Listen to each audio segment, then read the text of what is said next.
की तरह छोड़कर चला जाए और फिर पलट कर भी ना देखे। हम भी जाते हैं तो एक उम्मीद होती है कि चलो बीवी सऊदीया जा रहे हैं, इस बच्चे ही के लिए तो जा रहे हैं, तुम्हारे लिए तो जा रहे हैं, लेकिन 1 साल के बाद आ जाएंगे, 2 साल के बाद आ जाएंगे।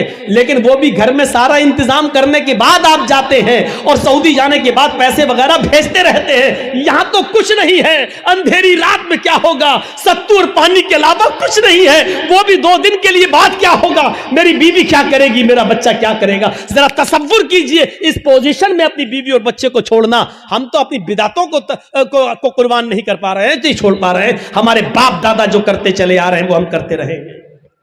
वही बात लौट फिर के आती रहती है कि मौलाना साहब क्या किया जाए, मस्जिद में फर्ज नमाज के बाद इमाम के साथ दुआ मांगना कैसा है, कब्रिस्तान में दुआ करना कैसा है, किसी आदमी के मर जाने के बाद किसी मौलाना के साथ उसके घर पे जाकर भोज खाने के बाद दुआ करना उसकी मग़फ़िरत की, ये कैसा है।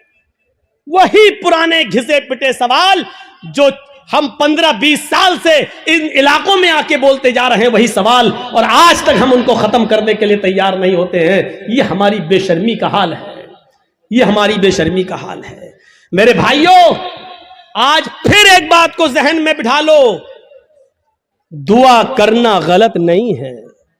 एक बात फिर जहन में रख लो, दुआ एक इबादत है और इबादत वैसे की जाएगी जैसे जनाब मोहम्मद रसूलुल्लाह ने बताई है। इबादत मोहल्ले के सरदार के तरीके पर नहीं की जाएगी, इबादत मौलवी जर्जीज के तरीके पर नहीं की जाएगी, इबादत मस्जिद के इमाम के तरीके पर नहीं की जाएगी। मस्जिद का इमाम कुरान और हदीस बता सकता है, लेकिन मौलवी के तरीके पर इबादत नहीं की जाएगी। इस बात को आप हमेशा जहन में रखिए। दुआ मुख्कुल इबादा, दुआ इबादत का मग़ज़ है। दुआ के लिए आपको कोई मना नहीं करता है। जहां नबी ने उठाया वहां उठाओ, हम भी तो यही कह रहे हैं। जहां नबी ने नहीं उठाया वहां मत उठाओ, हम भी तो आपसे यही कह रहे हैं। अच्छा, वुजू बनाया, क्या दुआ पढ़ते हो? बिस्मिल्लाह। वुजू के बाद क्या दुआ पढ़ते हो? अशहदु अल्ला इलाहा इल्लल्लाह व अशहदु अन्ना मुहम्मदन अब्दुहु व रसूलुहु अल्लाहुम्मा जअलनी मिनत तव्वाबीन व जअलनी मिनल मुततहिरीन। यही दुआ तो पढ़ते हो। अच्छा, वुजू बनाने के बाद किसी को देखा, पैर धुलने के बाद आया हो, किबले की तरफ मुंह करके अशहदु अल्ला इलाहा इल्लल्लाह वहदहु ला शरीका लहु व अशहदु अन्ना मुहम्मदन अब्दुहु व रसूलुहु अल्लाहुम्मा जअलनी मिनत तव्वाबीन व जअलनी मिनल मुततहिरीन। मैं पूछना चाहता हूं, क्यों नहीं पढ़ हाथ उठाते हो? यहां वुजू के बाद की दुआ है, हाथ उठाना साबित नहीं है। अजान के बाद की दुआ है, अल्लाहुम्मा रब्बा हाज़िहि दावति ताम्मा व सलातिल काइमा आति मुहम्मदनिल वसीला वल फजीला, लेकिन हाथ उठाना साबित नहीं है। चांद देखकर दुआ मांगना साबित है, चांद देखकर दुआ मांगी जाए, लेकिन हाथ उठाना साबित नहीं है। इसी तरीके से कब्रिस्तान में जाकर दुआ करना जायज है। अल्लाह के नबी ने फरमाया इस्तगफिरू लिअखीकुम, अपने भाई के लिए दुआ करो। हर आदमी को मिट्टी देने के बाद अपने भाई के लिए दुआ करना चाहिए, लेकिन यहां हाथ उठाना साबित नहीं है। जैसे इन जगहों पर हाथ उठाना साबित नहीं है, ऐसे ही कब्रिस्तान में भी हाथ उठाकर दुआ करना साबित नहीं। या है तो हमें बताओ कहां है। नहीं साहब, उठा लें तो हर्ज क्या है? अब इसका जवाब सुनो। अरे हमने हाथ उठाकर दुआ कर ली तो हर्ज क्या है? तो अब मुझे जवाब दो, लैट्रीन में हमने कह दिया हाथ उठाकर अल्लाहुम्मा इन्नी अऊज़ु बिका मिनल खुब्ज़ि वल खबाइस, तो हर्ज क्या है? मुझे इतना बता दो। अज़ान के बाद हमने हाथ उठाकर दुआ मांग ली है, अशहदु अल्ला इलाहा इल्लल्लाह, हर्ज क्या है? मुझे बता दो। यहां आपको हर्ज लगता है, मुझे कब्रिस्तान में हाथ उठाकर दुआ मांगने में हर्ज लगता है। क्यों इस्लाम को अपने और अपने बाप दादा के तरीके पर चलाना चाहते हो? इस्लाम चलेगा तो सिर्फ फातिमा के बाप के तरीके पर चलेगा। इस्लाम न तुम्हारे तरीके पर चलेगा, न मेरे, न तुम्हारे बाप के तरीके पर चलेगा, न मौलवी जर्जीज के बाप के तरीके पर चलेगा। इस्लाम चलेगा तो जनाब मोहम्मद रसूलुल्लाह के तरीके पर चलेगा। आपको नमाज पढ़ने के बाद दुआ से कोई नहीं रोकता। यकीन मानिए, नमाज पढ़ने के बाद आप दुआ करिए, हम आपको नहीं रोकते हैं। अच्छा अमल है नमाज पढ़ना, और नमाज के बाद दुआ मांगना अच्छा अमल है। मांगिए, मांगिए, मना नहीं किया जा रहा है, लेकिन यहां अल्लाह के रसूल से हाथ उठाकर दुआ मांगना और नबी के हाथ उठाने के बाद सहाबा का हाथ उठाना और नबी का हाथ चेहरे पर फेर कर पहनना और उसके बाद सहाबा का भी हाथ चेहरे पर फेर लेना, नबी का दुआ मांगना और सहाबा का उस दुआ पर आमीन आमीन कहना, यहां नमाज के बाद साबित नहीं है। इसलिए आपको भी ऐसा नहीं करना है। अकेले आप जितनी लंबी दुआ मांगना चाहे मांगे। आपकी बेटी बड़ी है, शादी के रिश्ते आते टूट जाते हैं, नमाज के बाद दुआ मांगिए, अल्लाह मेरी बेटी को कोई दीनदार रिश्ता अता फरमा दे। आपकी रोजी रोटी में बरकत नहीं, अल्लाह मुझे मेरी रोजी रोटी में बरकत दे। आपको जितनी दुआ मांगना मांगो, ये 2 मिनट वाली दुआ को रस्म मत बनाओ मेरे भाई। इमाम साहब ने कहा अस्सलाम वालेकुम बरहमतुल्लाह, अस्सलाम वालेकुम बरहमतुल्लाह, अल्लाहुम्मा आमीन, आमीन, पीछे कर आमीन आमीन आमीन आमीन। अबे ये कौन सी दुआ है? और 2 मिनट में ला इलाहा इल्लल्लाह मुहम्मदुर रसूलुल्लाह, 2 मिनट में तेरी भी जरूरत पूरी हो गई, 2 मिनट में उसकी भी हो गई। वहां इमाम कह रहा अल्लाह मेरी रोजी रोटी में बरकत दे, आप कह रहे हैं आमीन। अरे फायदा तो इमाम का हो रहा, आपका क्या हो रहा है मुझे बताओ? वो इमाम तो अपनी दुआ कर रहा है?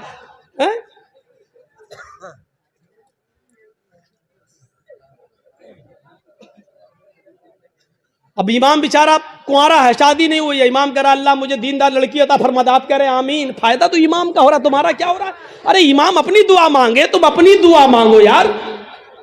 इमाम की अपनी जरूरतें हैं, तुम्हारी अपनी जरूरतें हैं। इमाम का बेटा बीमार है, उसके पेट में दर्द है, वो कह रहा अल्लाह मेरे बेटे को शिफा अता फरमा दे। तुम्हारे बाप को कैंसर है, तुम अपनी दुआ मांगो अल्लाह मेरे बाप को कैंसर है, अल्लाह मेरे बाप को शिफाए कामिला और आजिला अता फरमा। अरे इमाम के साथ साथ तेरे आमीन कहने से मखसूस दुआएं हो रही हैं। इमाम तेरे लिए दुआ नहीं कर रहा है और तुम जो आमीन आमीन कह रहे हो उसमें तुम्हारे लिए दुआओं पे आमीन नहीं कही जा रही है। अरे तुम अपनी दुआ मांगो, इमाम की जरूरत 2 मिनट में पूरी हो रही है, तुम्हें कुछ ज्यादा मांगना तुम ज्यादा मांगो। ये क्या दुआ है कि जब इमाम की सारी जरूरतें पूरी हो रही हैं उसी वक्त तुम्हारी भी हो रही हैं। 2 मिनट में तुम्हारी भी दुआ हो गई, उसकी भी दुआ हो गई। अब हमने कुछ और मांगना था लेकिन अब हम नहीं मांग पा रहे हैं क्योंकि इमाम ने हाथ फेर लिया, हमें भी फेरना पड़ रहा है? अब हमें कुछ और मांगना है। मेरी बीवी हमें कुछ समझती ही नहीं है, अब अल्लाह मेरी बीवी को मेरा फर्मा बरदार बना दे। अब इमाम तो हाथ फेर चुके हैं, अब कैसे दुआ मांगे? अब मांगना चाह रहे हैं लेकिन हाथ गिर भी नहीं रहे, लेकिन मजबूरी में फेरना पड़ रहा है। अब फेरना पड़ा, अब मुंह में कहना पड़ रहा अल्लाह मेरी बीवी को हिदायत दे। इसको आदत मत बनाइए मेरे भाई। दुआ को हम मना नहीं कर रहे हैं, नमाज के बाद भी दुआ को मना नहीं कर रहे हैं। दुआ को हम सिर्फ इसलिए मना कर रहे हैं कि सलाम फेरने के बाद आदमी आज़ाद हो गया है। वो अपनी दुआ मांगे, आप अपनी दुआ मांगिए। वो 2 मिनट मांगो, 5 मिनट मांगो, 10 मिनट मांगो, 15 मिनट मांगो, आधा घंटा मांगो। और दुआ तो मेरे भाइयों मजमे में है, सही बताऊं तो दुआ का हक अदा ही नहीं होता है। दुआ का हक अदा तो तन्हाई में होता है, जब कोई ना देख रहा हो, 2 रकात नमाज पढ़ के अपने आप को सबसे छिपा कर रो रो कर आंखों से आंसू बहा बहा कर दुआ की जाए, तब दुआ का मजा कुछ और है मेरे भाइयों। ये दुआ का मजाक है। अल्लाह गांव में बहुत ज्यादा लफड़ा, अल्लाह मेरे गांव में बरकत दे, अल्लाह मेरे चौधरी को समझा दे, अल्लाह मेरे ये आमीन आमीन मोहम्मद रसूलुल्लाह। ये दुआ का मजाक है यार, मत बनाओ मजाक। इतना मजाक दुआ का कभी नहीं बनाया गया जितना हम दुआ का मजाक बना रहे हैं। हाथ उठाकर भी मांग सकते हो लेकिन अकेले तन्हा। कब्रिस्तान में दुआ मांगने का हुक्म है और हर शख्स को दुआ मांगना चाहिए, लेकिन वहां हाथ उठाना साबित नहीं है। वहां सिर्फ हुक्म यह इस्तगफिरू लिअखीकुम, अपने भाई के लिए दुआ करो, सिर्फ दुआ है। अगर हाथ उठाना होता तो अल्लाह के नबी कहते अपने भाई के लिए दोनों हाथ उठाकर दुआ करो। और यह आता कि अल्लाह के रसूल ने फला फला के दफनाने के बाद आपने दोनों हाथ उठाकर दुआ की है, आता हदीस में, लेकिन हदीस की किसी किताब में नहीं आया अल्लाह के रसूल ने किसी भी सहाबी को दफन करने के बाद अपने हाथों को उठाकर दुआ की हो, कहीं नहीं आता है। हाँ ये आया कि अल्लाह के रसूल ने कब्र में सहाबी को दफन करने के बाद सहाबा से फरमाया इस्तगफिरू लिअखीकुम, अपने भाई के लिए दुआ करो। आप चाहते तो कह सकते थे मैं दुआ कर रहा हूं, आप लोग आमीन आमीन बोलो। अल्लाह जिसका इंतकाल हुआ उसके रूह को आला इल्लीन के अंदर जगह अता फरमा, अल्लाह उसके पसमानदगान को सब्र जमील अता फरमा। आप चाहते तो कब्र कब्रिस्तान में ये सब दुआ कर सकते थे, लेकिन आपने न की ऐसे और न लोगों ने आमीन कहा, बल्कि आपने सबको हुक्म दिया कि तुम अपने भाई के लिए दुआ करो, यानी तुम अपनी दुआ करो, हम अपनी दुआ कर रहे हैं। दुआ सब करें लेकिन अलग अलग करें, और हाथ उठाना यहां साबित नहीं है, इसलिए हाथ ना उठाया जाए। सीधी सी बात है। अब फिर हुक्म यह है कि आप किसी भी मैयत के लिए कभी भी किसी भी वक्त दुआ कर सकते हैं, लेकिन चंद लोगों को इकट्ठा करके मैयत के घर जाकर उसको सब्र की तलकीन करने के बाद, भोज वोज खाने के बाद या दुआ करने के बाद भोज खिलाया जाता है। मुझे नहीं मालूम आपके यहां क्या होता है। और वहां घर पे जाने के बाद फिर इमाम साहब दुआ करते हैं और उस घर के सब लोग आमीन आमीन कहते हैं। मेरे भाइयों, बिदात है, बिदात है, बिदात है। इस बुरी रस्म को बंद करिए, इस नौटंकी को बंद कीजिए। मैं इसको नौटंकी कहता हूं। इस नौटंकी को बंद कीजिए, दुआ आप कीजिए। अरे बीवी, अगर शौहर मर गया है तो बीवी शौहर के लिए दुआ करे, बाप मर गया तो बेटा शौहर अपने बाप के लिए दुआ करे। अरे सदका जारिया सबसे बेहतर यही है कि बेटा अपने बाप को अपनी दुआओं में याद रखे, कुछ दुआएं अपने लिए मांगे, फिर कहे अल्लाह मेरे वालिद को की कब्र को नूर से भर दे, अल्लाह मेरे वालिद की मग़फ़िरत फरमा, अल्लाह मेरे माँ बाप के गुनाह को की बख्शिश फरमा, अल्लाह उनकी लग़्ज़िशों को माफ़ फरमा दे, अल्लाह तो उनको जन्नतुल फिरदौस में जगह अता फरमा। ये है दुआ। बीवी शौहर के लिए दुआ करे, बेटा बाप के लिए करे, बाप बेटे के लिए करे, भाई बहन के लिए करे, बहन भाई के लिए करे। किसने मना किया है? आप जा रहे हैं कब्रिस्तान, जाइए, रोज जाकर दुआ करिए, कौन मना कर रहा है? हफ्ते में एक दिन जाकर दुआ कीजिए, कौन मना कर रहा है?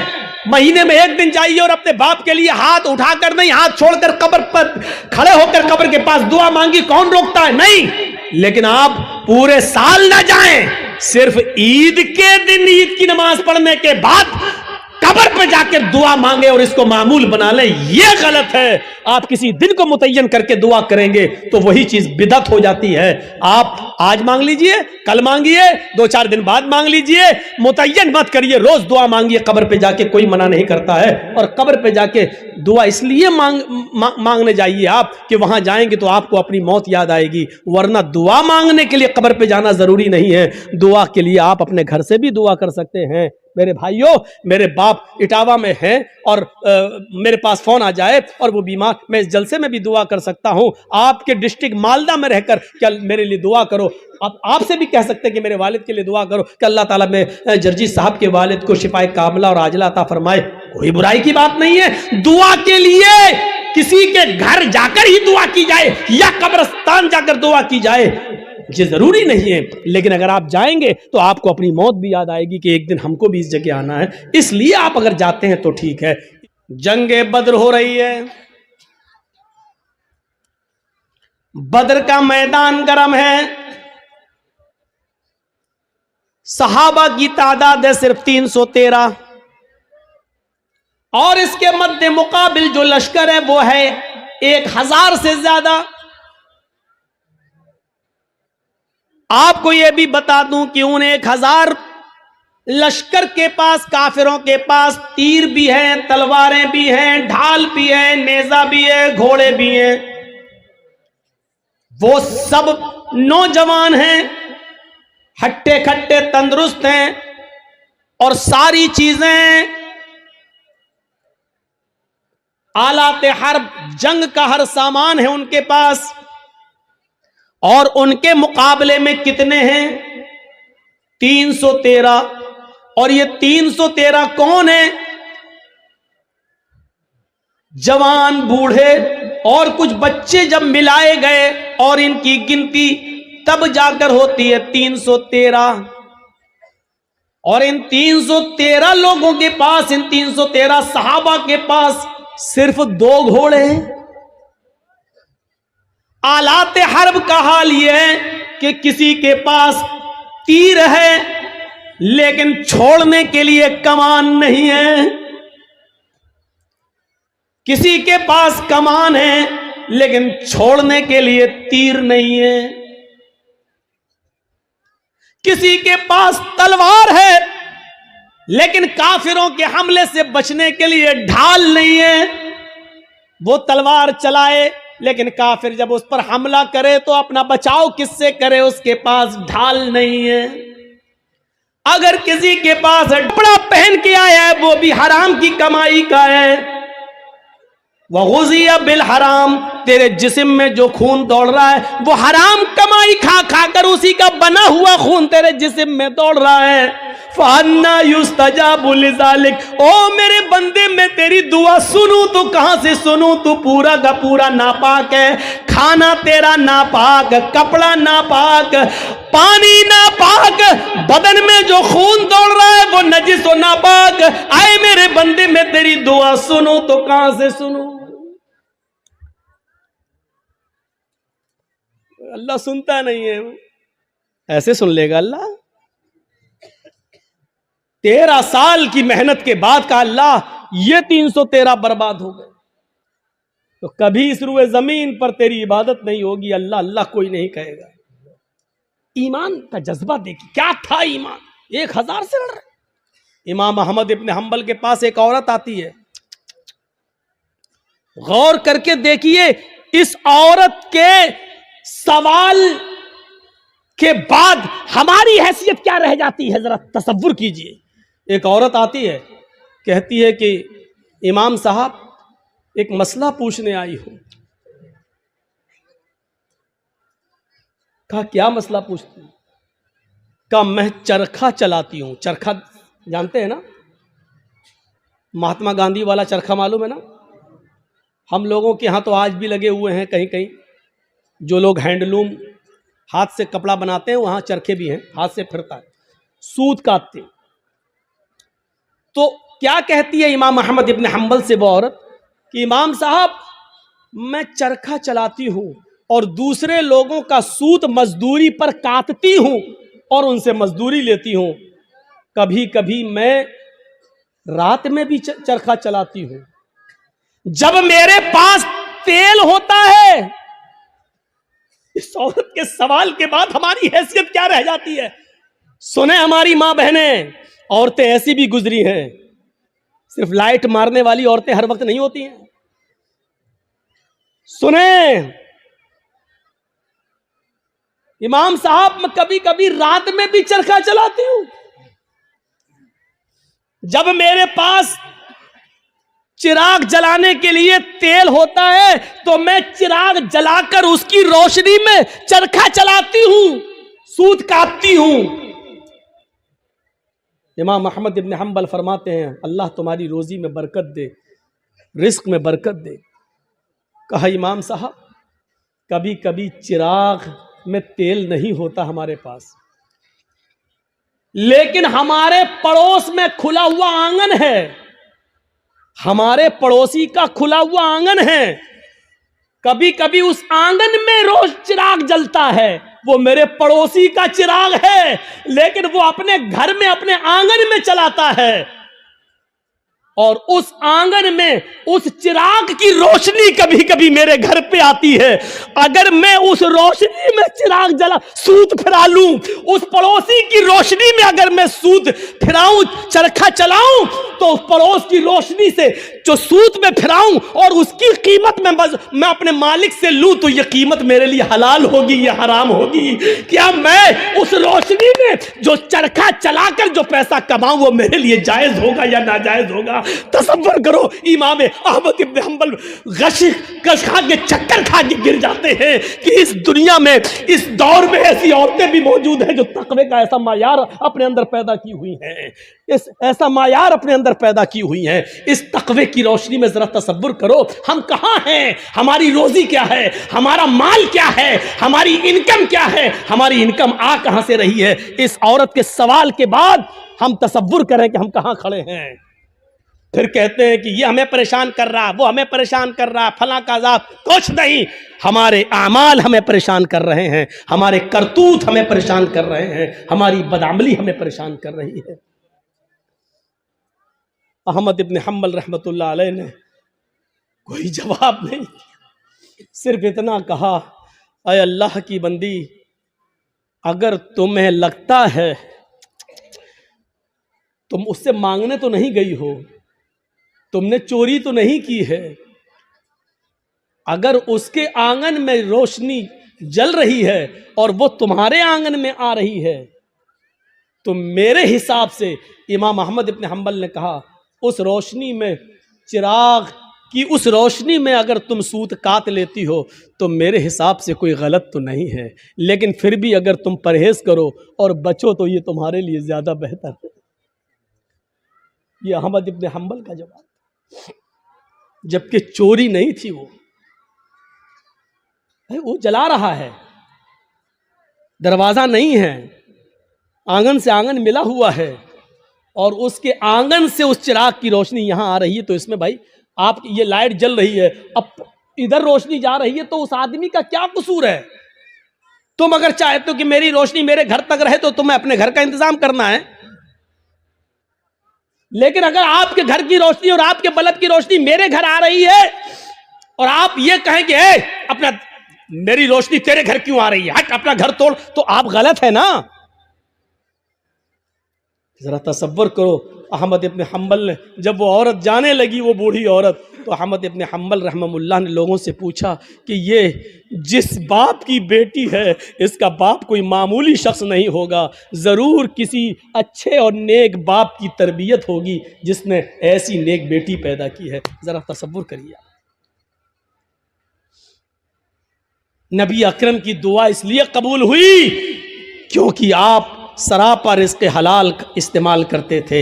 सहाबा की इसलिए मदद हुई उस जंगे बदर में क्योंकि किसी सहाबी ने माले हराम को अपना लुक़मा नहीं बनाया। मेरे भाइयों, 1000 का लश्कर फिर मगलूब होता है और 313 सहाबा को फतह होती है। ये 313 सहाबा जो लड़े, ये कौन सी चीज थी? ये वही ताकत थी, वही स्पिरिट थी। कौन सी? ईमान। अगर ईमान ना होता तो लड़ते? कुछ ना कुछ देर के लिए भी मानना पड़ेगा कि इस लड़की ने जो जज्बात में आके नारा लगाया था कर्नाटक में, इसके अंदर भी कुछ ईमानी हरारत थी, तभी तो ये अल्लाह अकबर का लफ्ज निकला है। इसका इनकार नहीं किया जा सकता। और बाद में पता चला कि उस बच्ची का बाप आलिम है, वो एक मौलाना की बच्ची है, तो जाहिर बात है कि तरबियत तो अच्छी रही होगी। वरना आजकल सियासी लीडरों की लड़कियां कहां नारा लगाएंगे अल्लाह अकबर? वो तो वक्त के धारे में बहते हैं, वो तो हिंदू लोगों का वोट लेने के लिए मंदिर में टीका भी लगवा लेंगे। वो तो मूर्ति के सामने भी खड़े हो जाएंगे क्योंकि हमें इनका वोट चाहिए। तो तरबियत का भी फर्क होता है। हम अपनी औलाद को कौन सी तरबियत दे रहे हैं, कैसी तरबियत होनी चाहिए, इस पर हमें गौर करना चाहिए। जंगे खंदक के बारे में कभी सोचा आपने? जंगे खंदक में कितने मुसलमान थे? आपसे अगर सवाल करें तो शायद बहुत कम लोगों को मालूम हो। सिर्फ 3000 सहाबा, 3000, और इन 3000 सहाबा का मुकाबला कितने काफिरों से था, कितने यहूदियों से था? 10,000 का लश्कर। कोई तकाबुल है? कोई मुकाबला है? एक तरफ 3000, एक तरफ 10,000। वो हथियारों से लैस, ये बेचारे फुल हथियार नहीं। इन 3000 सहाबा को जंगे खंदक पर काफिरों से लड़ने के लिए अपनी रजामंदी का इजहार जो इन्होंने किया, ये 3000 सहाबा के दिल में जो 10,000 का खौफ नहीं था, वो खौफ निकालने वाली ताकत क्या थी? अगर आपसे सवाल करें तो मेरी इतनी तकरीर के बाद जो 1 घंटे से ज्यादा बोलते हुए मुझे हो गया, आप इस नतीजे पर पहुंच गए होंगे कि 3000 सहाबा जो 10,000 के मुकाबले में खड़े हुए हैं और लड़ रहे हैं, ये सिर्फ ईमान की ताकत थी। वो 10,000 से नहीं डर रहे हैं, वो सिर्फ ईमान की ताकत है। उनके दिलों में अगर डर है तो सिर्फ एक अल्लाह का डर है, वो किसी का खौफ उनके दिलों में मौजूद नहीं है। और जीते उनको फतह हुई, उनको कामयाबी मिली। हम ये सारी चीजें भूल जाते हैं, हमें इस बात का एहसास नहीं होता है। तो भैया जल्दी निकल जाओ, बताओ ये कहां जा रहा होगा, इसकी तो शादी भी नहीं हुई है, कहां भाग रहा है?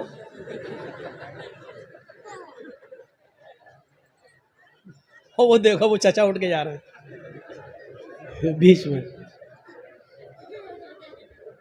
बीच में जब कोई उठता है तो मुझे पता नहीं क्यों इतना डर लगता है। एक बार हैदराबाद में प्रोग्राम कर रहा था ना, तो बीच में एक आदमी उठ गया, तो मुझे पता नहीं उठा, पेशाब करता है, सीधे आया मेरा माइक पकड़ के कहता है, और माइक वाइक फेंक दिया उठा के। और फिर उसके बाद अंडे चले, टमाटर चले, जूते चले, चप्पल चली। तो उस दिन से एक दहशत तो होती है ना, फिर बीच में उठ रहा कि फिर कोई खड़ा ना हो जाए। तो वो उस दिन से ये है बस भाई, जिसको उठना हुआ करे वो पीछे बैठा करे, जब चाहे तब निकल जाए। जो आदमी आगे बैठते हैं उनको मालूम है ना उनको कितनी बार पेशाब आता है, ज्यादा आता तो पीछे बैठो। और मेरी तकरीर हो रही है, पता नहीं पेशाब क्यों नहीं रोक पाते हैं आप लोग। लोग तो दिल की धड़कनें रोक लेते हैं। एक बार डॉक्टर के पास गया, डॉक्टर मेरा, हमने कहा डॉक्टर साहब जरा वो देख लीजिए मेरा पल्स। बोला नहीं नहीं नहीं तुम्हारा तो हाई होगा। हमने कहा अरे देख लीजिए डॉक्टर साहब, उसके बाद दवा। लेकिन आप, मैं मान नहीं सकता, हमें वो थर्मामीटर लगाने की जरूरत ही नहीं है, आपका पल्स देखना ही नहीं है, आपका वो क्या बोलते हैं उसको, बीपी, वो आपका हाई होगा, वो कुछ बड़ा ही होगा, नीचे नहीं हो सकता है। मैंने कहा डॉक्टर साहब सुन पड़ रहे हैं, हाथ पैर जरा कपकपी सी हो रही है। कहता कि जब आपकी तकलीफ सुन के हम लोगों के लेवल हाई हो जाते हैं, हम लोगों का बीपी हाई हो जाता है, तो आपका कैसे लो हो सकता है? उसने चेक नहीं किया, अल्लाह की कसम चेक नहीं किया, ऐसी दवा दी। बोला आपका नहीं करेंगे, हमें कसम है हम भी नहीं करेंगे आपका, और नहीं किया। पता नहीं, वो देखो बेचारे, देखो अब क्या करेंगे घर जाकर। अच्छा जितना बोलते हैं उतना और लोग उठते हैं। थोड़ी देर बैठ जाओ भाई, थोड़ी देर बैठ जाओ। अब उनको क्या बोले हम,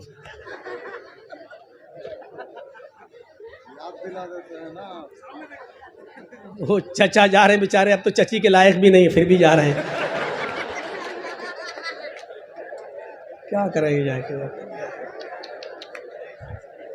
अच्छा चलिए, अब आप लोग जाग गए हैं, थोड़ी बहुत नींद आ रही होगी, उसका गलबा खत्म हो गया है। सुनिए, तो अब आप अंदाजा लगाइए, वो खंदक 10,000 का मुकाबला 3,000 और जीते। क्या चीज थी? वही अल्लाह का खौफ, वही अल्लाह का डर।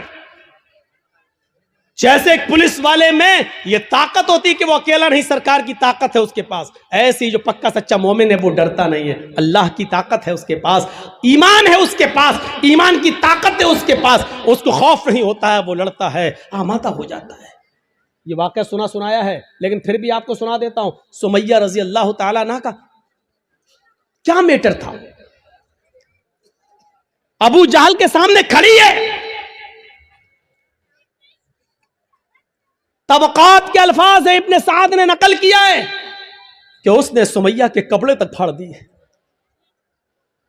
फिर भी कहती है नहीं अल्लाह एक है। अबू जहल ने नेजा लिया, नेजा, तबकात के अल्फाज, वो नेजा उसकी शर्मगाह में दाखिल कर दिया। सुनना बहुत आसान है, लेकिन एक हल्की सी खरोंच हम बर्दाश्त नहीं कर सकते हैं, उसकी तो शर्मगाह में नेजा, इधर से डाला उस तरफ निकाल दिया, और हाथ पीछे से बंधे हो, वो नेजा पकड़ के निकाल भी नहीं सकती हो। और ऐसी कंडीशन में भी देखिए ईमान की ताकत क्या, वो ये नहीं कह रही अल्लाह मेरी हिफाजत फरमा, अल्लाह मुझे बचा ले इस दुश्मन से, ये नहीं कह रही है। उसकी जबान से जो जुमले निकलते हैं वो जुमले ये, या रब्बी सब्बित क़दमी अला दीनिक, ऐ अल्लाह इसकी दी हुई सजाओं पर मेरे कदमों को साबित रखना, मेरे ईमान पर, कहीं इसकी सजाएं मुझसे मेरा ईमान न छीन ले। जान जा रही जाए, रूह निकलती निकल जाए, लेकिन ईमान, मेरी आखिरी हालत में ईमान ना निकल जाए। कहीं ऐसा ना हो कि इसकी दी हुई तकलीफें मैं झुक जाऊं और इसकी बात मान लूं और ईमान से हाथ धो बैठूं, ऐसा ना हो कहीं। सब्बित क़दमी अला दीनिक, ऐ अल्लाह अपने दीन पर, अपने इस ईमान पर, ईमान पर मेरे दिल को साबित कदम रखना, मेरे कदम को साबित रखना, मैं बहकने ना पाऊं, ईमान मुझसे न छीन लिया जाए। ये दुआ उसके मुंह से निकलती है। हम लोग तो जलसा खत्म होने के बाद कहते हैं अल्लाह जब तक जिंदा रखना ईमान पर, इस्लाम पे रखना, और जब खात्मा हो तो ईमान पर हमारा खात्मा फरमाना। हो गई तकरीर, खत्म, जाओ। अब 1 साल के बाद जब जर्जी साहब आएंगे तब तक आप इस्लाम पे अमल करेंगे। कोई मर गया तो वो ईमान पर उसका खात्मा हुआ है। हमने सब कुछ दुआओं को ही समझ लिया है। सहाबा किराम सब कुछ करने के बाद दुआ करते थे। अल्लाह के रसूल पहले अल्लाह पर भरोसा किए, 313 लोगों को निकाल के लाए। 313 सहाबा ने अपनी जिंदगी अपनी हथेली पर रख ली, सर पे कफन बांध लिया कि अब घर लौट के नहीं जाना है। 1000 का लश्कर सामने, अब अल्लाह के नबी दुआ कर रहे हैं कि अल्लाह अगर ये 313 मिट गए तो कभी जिंदगी में तेरा नाम लेने वाला कोई नहीं होगा। अब ये तू सोच ले, ऐ मेरे परवरदिगार, इनको जिंदा रखना है या नहीं। अगर तुझे अपनी इबादत बाकी रखना है तो हमारी हिफाजत फरमा, अगर अपनी इबादत बाकी नहीं रखना है तो हम मरते हैं मर जाएं, कोई परवाह नहीं। मेरे भाइयों तसव्वुर करो, हमने क्या किया अपने आप को। बस हराम खाते जा रहे हैं कि अल्लाह हमें हराम खाने से बचा ले। सारी बुराइयां, हम शराब पीते जा रहे हैं, फिर कह अल्लाह हमें शराब की लत लग गई, अल्लाह हमें शराब से बचा ले। अल्लाह के बंदे पहले सब कुछ छोड़ फिर दुआ कर। अल्लाह के बंदे पहले हराम छोड़ और हलाल खा और उसके बाद दुआ कर के अल्लाह मुझे अब जो हलाल खाया है इसी पर कायम रखना। अल्लाह हराम का लुकमा मेरे हलक के नीचे ना उतरने पाए। अब दुआ करो, हराम खाते जाओ और दुआ करो अल्लाह हराम से बचा ले। शराब पीते रहो और दुआ करो अल्लाह शराब से बचा ले। बेपर्दगी के साथ हमारी माँ बहन बेटियां निकलती रहो और दुआ करे अल्लाह हमें पर्दा करने की तौफीक अता फरमा। जिंदगी में नहीं मिलेगी ऐसी तौफीक। इन्नल्लाह ला युगय्यिरु मा बिकौमिन हत्ता युगय्यिरु मा बिअनफुसिहिम। अल्लाह किसी कौम की हालत उस वक्त तक नहीं बदलता जब तक कि कोई कौम अपनी हालत को खुद बदलने की फिक्र नहीं करती है। पहले हमें चेंज होना पड़ेगा, पहले हमें बदलना पड़ेगा। पहले जमाने की औरतें अगर अपने बच्चों को बद्दुआ भी देती थी तो उसमें भी दुआ निकलती थी। बच्चा शरारत कर रहा है, कभी ये कभी वो उठाया फेंक दिया, कभी माँ परेशान, हाय हाय हाय माँ परेशान, और माँ ने गुस्से में अपने अंदाज में बद्दुआ दी। लेकिन आप इसको बद्दुआ नहीं कह सकते हो। जब देखा कि बच्चा बहुत शरारत कर रहा है तो बद्दुआ देते हुए कहा अल्लाह तुझे काबे का इमाम बना दे। गुस्से में बद्दुआ भी दी तो उसमें भी दुआ छलक रही थी। यानी उस जमाने की औरतों को गुस्से में भी ऐसी बद्दुआएं नहीं मालूम थी कि जो बच्चों की जिंदगी तबाह कर दे। हमारी माओ की जबान से क्या निकलता, कुत्ते मर जाओ, परेशान करके रख दिया।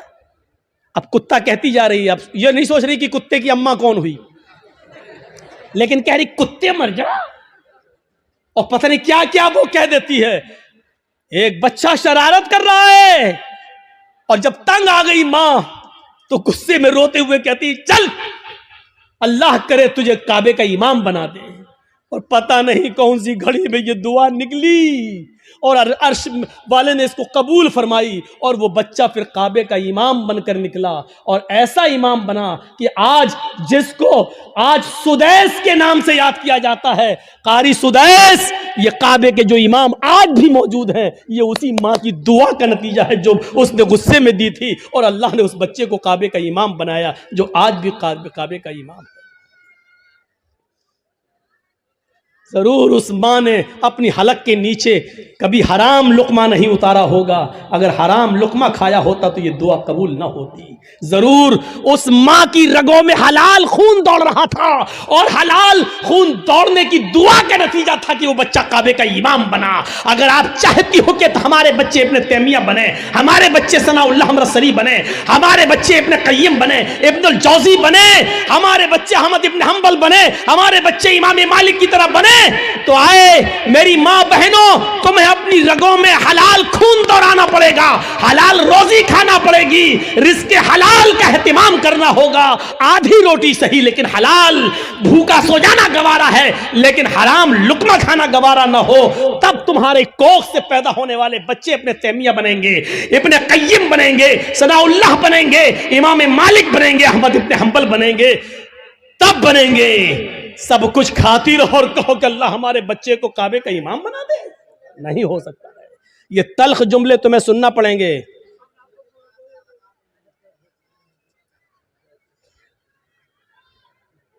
सुनना पड़ेंगे तल्ख जुमले। तसव्वुर करो क्या था वो जज्बा। सुमैया शर्मगाह में नेजा दाखिल, हाथ पीछे से बंधे, और फिर भी इस हालत में क्या दुआ कर रही है।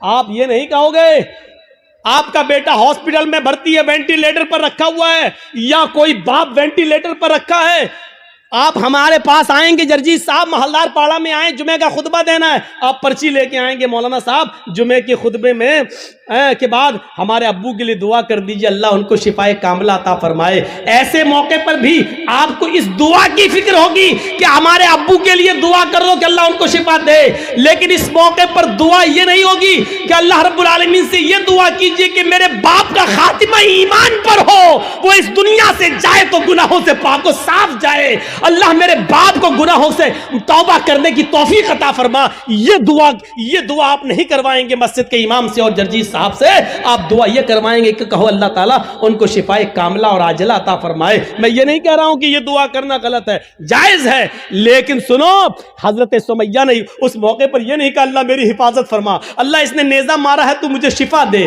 अल्लाह मेरी शर्मगाह में जो जख्म हो गया है उसको ठीक कर दे। उसने ये दुआ नहीं की, उसने दुआ ये की या रब्बी सब्बित कदमैया अला दीनिक, अल्लाह अपने दीन पर, अल्लाह ईमान पर मेरे कदम को साबित रख दे, अल्लाह ऐसा ना हो कि इसकी तकलीफें मुझसे मेरा ईमान छीन ले। ये क्या चीज थी? ये ईमान था, ये ईमान था। ये कौन सा जज्बा था? आइए जरा मुझे इस जज्बे की तरफ लेकर चलिए और बताइए ये कौन सा जज्बा था कि हजरत इब्राहीम अलैहिस्सलातु वस्सलाम को हुक्म होता है कि अपनी बीवी हाजरा को और छोटे बच्चे इस्माइल को बियाबान जंगल में छोड़कर चले आओ। इब्राहीम अलैहिस्सलाम अपनी बीवी हाजरा को और उस बच्चे को लेकर जा रहे हैं। उस वक्त तक बीवी को पता नहीं कि ये मुझे लेके कहां जा रहे हैं। मेरा शौहर है, जहां जा रहा है मैं भी जाऊंगी, मेरा शौहर है, मुझे उनके साथ चलना है, मेरे पति है, मुझे उनके साथ जाना है। चंद दिनों के सफर के बाद एक बियाबान जंगल आ जाता है। उस बियाबान जंगल के अंदर अपनी बीवी को छोड़ देते हैं, अपने बच्चे को छोड़ देते हैं। हाजरा को उसी जंगल में छोड़ दिया। इस्माइल जो अभी अपनी मां का दूध पीते हैं उसी जंगल के अंदर छोड़ दिया। थोड़ी देर बैठते हैं, सस्ताते हैं और फिर वहां से जाने लगते हैं। इस मंजर पर जरा गौर कीजिए मेरे साथियों, ये मंजर हमें कुछ और बताता है। उस बियाबान जंगल में छोड़ दिया। आज जिस जंगल को हम मीना के नाम से जानते हैं, मीना की वादी के नाम से जानते हैं, उस जंगल में छोड़ दिया है। आपको पहले उसकी एक कंडीशन बता दें, आप यहां से कलियाचक तक जाएंगे, जगह जगह पर आपको बिजली के पोल मिलेंगे, जगह जगह पर आपको बिजली के खंबे मिलेंगे, आप रोशनी पाएंगे और सीधे कलियाचक पहुंच जाएंगे। लेकिन उस जमाने में बिजली के खंबे नहीं लगे हैं, दिन में भी साएं साएं बीत रही है। इब्राहीम अलैहिस्सलाम ने, हाजरा ने उस जंगल में दाएं बाएं देखा, बड़े बड़े दरख्त तो लगे हैं लेकिन दरख्तों पर एक चिड़िया भी नजर नहीं आ रही है। चिड़िया कैसे नजर आएगी? क्योंकि दूर दूर तक पानी का पता नहीं है, पानी का नामो निशान नहीं है। चिड़िया भी ऐसे दरख्तों पर अपने नेस्ट, अपने घोंसले बनाती हैं जहां आसपास पानी हो, वो पानी पी सके और अपने बच्चों के लिए अपनी चोंच में पानी खींच कर लाकर अपने बच्चों को पिला सके। जब जंगल में दूर दूर तक पानी नहीं तो जंगल में एक भी चिड़िया, एक भी परिंदा भी नहीं दिखाई दे रहा है। सोचो, ऐसे बियाबान जंगल में हुक्म होता है कि यहीं अपनी बीवी को छोड़ दो। हजरत इब्राहिम थोड़ी देर बैठते हैं, फिर वहां से चलने लगते हैं। हाजरा ने देखा कि इब्राहिम जा रहे हैं, यहां तो कोई दुकान भी नहीं कि कोई सौदा लेने जा रहे हो, यहां तो दूर तक कोई सब्जी फरोश भी नहीं दिख रहा है कि जिससे सब्जी खरीदने जा रहे हो। जब उनको जाते हुए देखती हैं, अपने बच्चे को जमीन पर लिटाती है, जमीन पर, और पीछे पीछे चल के कहती हैं कहां जा रहे हो। इब्राहिम अलैहिस्सलाम ने इस जुमले का जवाब नहीं दिया, कहां जा रहे हो कुछ नहीं बोला, सीधे और आगे बढ़ते हैं। बीवी ने कहा रे मैं पूछ रही हूं कहां जा रहे हो। इब्राहिम अलैहिस्सलाम ने अभी भी जवाब नहीं दिया। इब्राहिम अलैहिस्सलाम सीधे चले चले जा रहे हैं, पीछे मुड़कर देखने का नाम नहीं लेते, न बीवी को देख रहे न बच्चे को देख रहे हैं, चले चले जा रहे हैं। हाजरा ने अब पीछे से उनका दामन थामा, पीछे से उनका कुर्ता पकड़ा, पीछे से उनका दामन पकड़कर खींचा और खींच कर कहा मैं कुछ पूछ रही हूं कि कहां जा रहे हो। हजरत इब्राहिम अलैहिस्सलाम ने ऐसे अपनी बीवी का हाथ पकड़ा और उसको यूं पकड़ के झटक दिया और आगे बढ़ने लगे। तब बीवी चीख कर कहती है आए इब्राहिम कुछ तो बोलो, क्या मैंने आपकी बीवी होकर आपकी कोई नाफरमानी की है? हक के रिफाकत को अदा करने में मुझसे कोई गुस्ताखी हुई है? मियां बीवी के जो हुकूक होते हैं उसमें कोई हमसे कमी हुई है? खिदमत में कोई कमी हुई है? आपकी सेवा में कुछ कमी हुई है? मुझसे कोई लग़्ज़िश हुई है जो इस बियाबान जंगल में मुझे और इस बच्चे को अकेले छोड़ के जा रहे हो? इब्राहिम अलैहिस्सलातु वस्सलाम की आंखों में आंसू आ गए, लेकिन आंसुओं को जमीन पर नहीं गिरने दिया। आंखें चढ़ा ली, नजरें आसमान पे डाली और आंखों से गिरने वाले आंसुओं को आंखों ही में पी गए, उसका एक कतरा भी जमीन पर नहीं गिरने दिया। फिर इसका भी जवाब नहीं दिया, आगे बढ़ते गए। जब इसका भी जवाब नहीं मिला तो हाजरा एक जुमला कहती हैं ऐ इब्राहिम जा रहे हो तो जाओ, लेकिन ये बताओ कि कब आओगे। इब्राहिम अलैहिस्सलाम के पास इस बात का भी जवाब नहीं, कुछ नहीं बोल रहे हैं। आगे बढ़ते चले जा रहे हैं, खुशी खुशी लाए, अच्छी बातें करते हुए लाए, बीवी से प्यार भरी बातें करते हुए लाए, लेकिन जब जंगल में छोड़ा तो ऐसे पीठ फेर ली जैसे ये मेरी बीवी ही ना हो। जो पूछ रही है उसका भी जवाब नहीं, बीवी के सवाल भी गलत नहीं है, सही कह रही है कि मुझे अकेले इस बच्चे को अकेले छोड़ के जा रहे हो और वो भी इस बियाबान जंगल में, लेकिन जवाब नहीं है। आगे और बढ़ते हैं तो लास्ट में बीवी कहती है हाजरा इब्राहिम जब तुम जवाब ही नहीं दे रहे हो, ये भी नहीं मालूम कि कब आओगे, शाम तक आओगे, कल आओगे, 2 दिन बाद आओगे, 1 हफ्ते के बाद आओगे, 1 महीने के बाद आओगे, 1 साल के बाद आओगे, या आओगे ही नहीं। किसी भी सवाल का जवाब जब तुम्हारे पास नहीं है तो मैं इसको क्या समझूं? इसका भी जवाब नहीं। कहती हैं इब्राहिम मैं आपकी बीवी हूं, मैं आपकी अमानत हूं, पता नहीं आप कब आए, अपनी इस अमानत को किसके हवाले करके जा रहे हैं ये तो बता दो।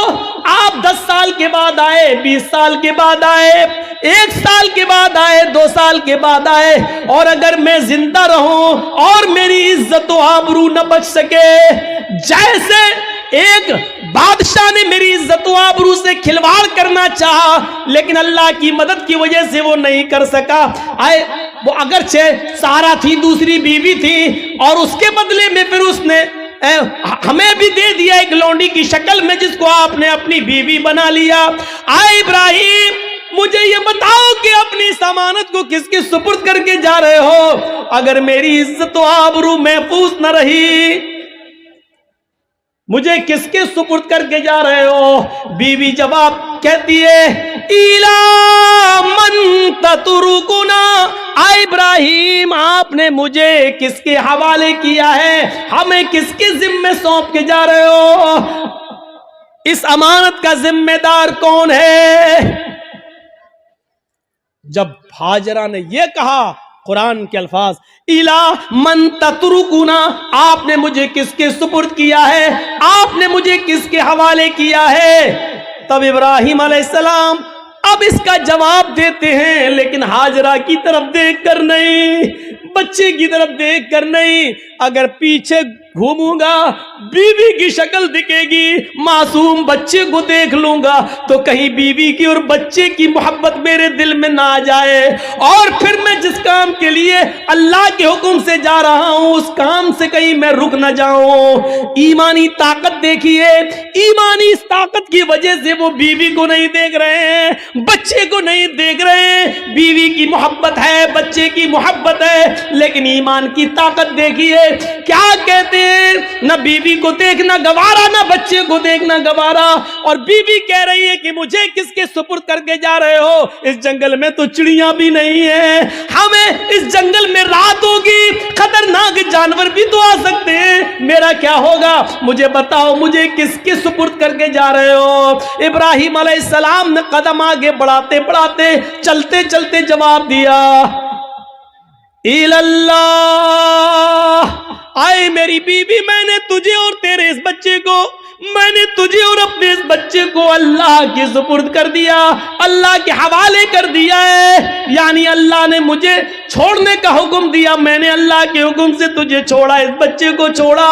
मैं कहां जा रहा हूं मुझे पता नहीं, अल्लाह जहां ले जाएगा मैं जाऊंगा, जो हुक्म देगा मैं करूंगा, कब आऊंगा इसका भी कोई पता नहीं, जब तक उसकी इजाजत हुक्म ना होगा मैं नहीं आऊंगा। आए मेरी बीवी, मैंने तुझे और इस बच्चे को अल्लाह के सुपुर्द कर दिया है, अल्लाह के हवाले कर दिया है। अब इब्राहिम अलैहिस्सलाम की बीवी का भी जवाब सुनो। जब देख लिया कि मेरे शौहर ने मुझे अल्लाह के सुपुर्द कर दिया तो उसके ईमान की कैफियत देखो।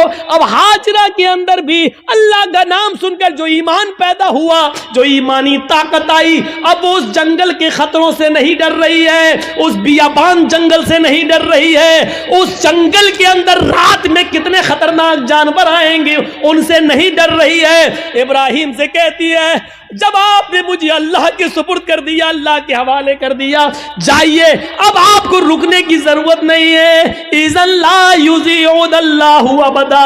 आ इब्राहिम, मेरी तरफ से और बच्चे की तरफ से बेफिक्र हो जाइए, चिंता मत करिए, घबराइए नहीं, अल्लाह हमको जाये नहीं करेगा, अल्लाह हमको बर्बाद नहीं करेगा, अल्लाह हमारा नुकसान नहीं करेगा, क्योंकि आपने मुझे अल्लाह के हवाले कर दिया है, अल्लाह के सुपुर्द कर दिया है। ये होती है ईमान की ताकत जो आज हमारे अंदर नहीं है। ये ईमान जब हमारे अंदर नहीं है तो जिल्लत तो आएगी, रुसवाई तो आएगी। अल्लाह ने इसी ईमान के बारे में कहा था, वला तहनु वला तहज़नु व अंतुमुल अअलौना इन कुंतुम मोमिनीन। हम इज्जत देंगे, बुलंदी देंगे, लेकिन ईमान पहले पैदा करो अपने अंदर, मोमिन बनकर दिखाओ। हाजरा ने मोमिना बनकर दिखाया, इब्राहिम ने मोमिन बनकर दिखाया, तो अल्लाह की मदद भी आई और बुलंदी भी मिली। अब देखो अल्लाह की मदद कैसे आती है, जब ईमान इनके अंदर पैदा हो गया। इब्राहिम ने अपने ईमान का हक अदा किया, हाजरा ने भी ईमान का हक अदा किया। अभी तक पीछे पीछे दौड़ रही थी कि बताओ मेरा क्या होगा। लास्ट में कहती है कि मुझे किसके सुपुर्द करके जा रहे हो? जवाब मिला अल्लाह के। फिर हट जाती है और कहती है अब जाओ, हमारे और बच्चे की तरफ से बेफिक्र हो जाना, अल्लाह ने जो हुक्म दिया उसको करिए, अल्लाह हमें जाए नहीं करेगा, अल्लाह हमें बर्बाद नहीं करेगा। वो उस बियाबान जंगल में रुक जाती है, उसी जंगल में रहने लगती है। गौर करो कि उस जंगल में 2 या 3 दिन के लिए ही पानी था, 2 या 3 दिन के लिए सत्तू था, इसके अलावा हाजरा के पास कुछ नहीं था। सत्तू खत्म हो जाते हैं, पानी खत्म हो जाता है, कोई काफिला भी वहां से गुजरता नहीं है। क्यों कोई काफिला गुजरेगा? कोई बस्ती भी आबाद नहीं है, दूर दूर तक पानी का पता नहीं है। मैं मां हूं, 2-4 दिन भूखी प्यासी रह सकती हूं, लेकिन ये मासूम बच्चा है जो मेरा दूध पीता है, जब मुझे कुछ मिलेगा नहीं तो दूध बनेगा कैसे? मैं खाऊंगी तो दूध बनेगा, जब दूध बनेगा तो बच्चा पिएगा। मैं प्यासी हूं, 2-4 दिन रह सकती हूं, लेकिन बच्चे को प्यासा कैसे रखा जा सके? गौर करो, तमाम शक्को शुबहात उस औरत के दिल में है, लेकिन अल्लाह पर भरोसा है, ईमान है अल्लाह की जात पर। अपने बच्चे को लिटाती है, कहती है चलो कोशिश करके देखती हूं पानी मिल जाए।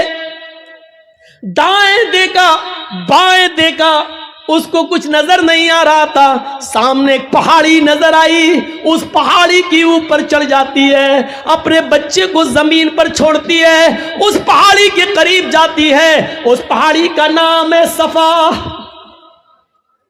उस पहाड़ी पे चढ़कर, ऊंचाई पे चढ़कर नीचे की तरफ देखती है। हम तो मस्जिद की छतों पे चढ़ के चांद को ऊपर की तरफ देखते हैं, ईद का बकरीद का चांद। वो ऊंचाई पर चढ़कर नीचे की तरफ देखती है, शायद इस पहाड़ी के नीचे कोई बस्ती रहती हो, कोई गांव हो, कोई अल्लाह के बंदे रहते हो, और मैं उनसे थोड़ा सा पानी मांग लूं बच्चे को पिलाने के लिए। वो जिस उम्मीद के साथ गई, उसकी उम्मीद पूरी नहीं हुई। पहाड़ी पे चढ़ के नीचे देखती है, लेकिन वहां कोई बस्ती नहीं है, कोई आबादी नहीं है, कोई गांव नहीं है। उसने उस बस्ती, उस पहाड़ी पे चढ़ के फिर घूमकर दूसरी तरफ देखती है कि उधर भी एक पहाड़ी नजर आ रही है। चले उस पहाड़ी के ऊपर चढ़ के देखें, शायद उधर पानी मिलता हो, या उस बस्ती के, उस पहाड़ी के नीचे कोई बस्ती आबाद हो। वो वहां से चलती है, कुछ देर रुक के चलती है, स्लो चलती है, और बच्चे की प्यास जब उसके दिमाग में आती है तो थोड़ा सा तेज दौड़ती है, तेज दौड़ती है, फिर थोड़ा सा स्लो होती है। वो 2-3 बार तेज दौड़ती है, 2-3 बार स्लो दौड़ती है। सफा से मरवा जाती है, लेकिन मरवा जाने के बाद भी उसको कोई बस्ती नजर नहीं आती।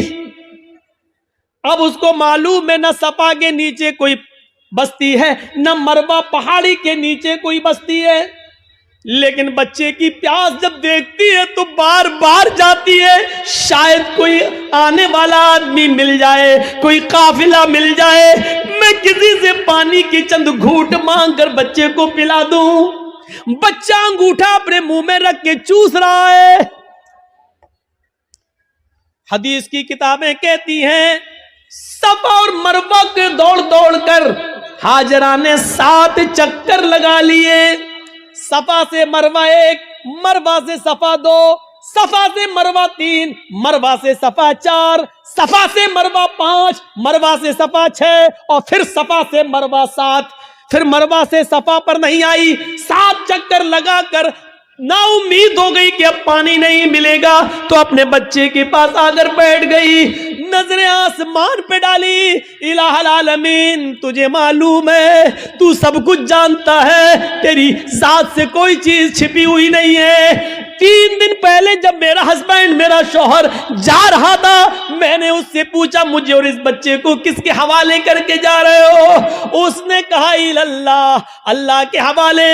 इलाहुल आलमीन, मेरा पति मुझे तेरे सुपुर्द करके गया है, इस बच्चे को तेरे सुपुर्द करके गया है। मैंने भी यकीन दिलाया अल्लाह मुझे जाए नहीं होने देगा। इलाहुल आलमीन, मैंने आज तक अपने पति की अमानत में खयानत नहीं की है। मेरे पति का ये बेटा, मेरा ये बच्चा आगे चलकर दीन की खिदमत करेगा, मैंने दीन के लिए वक्फ कर दिया है। आय अल्लाह, मेरे इस बच्चे के लिए ग़िज़ा का इंतजाम फरमा दे, पानी का इंतजाम फरमा दे।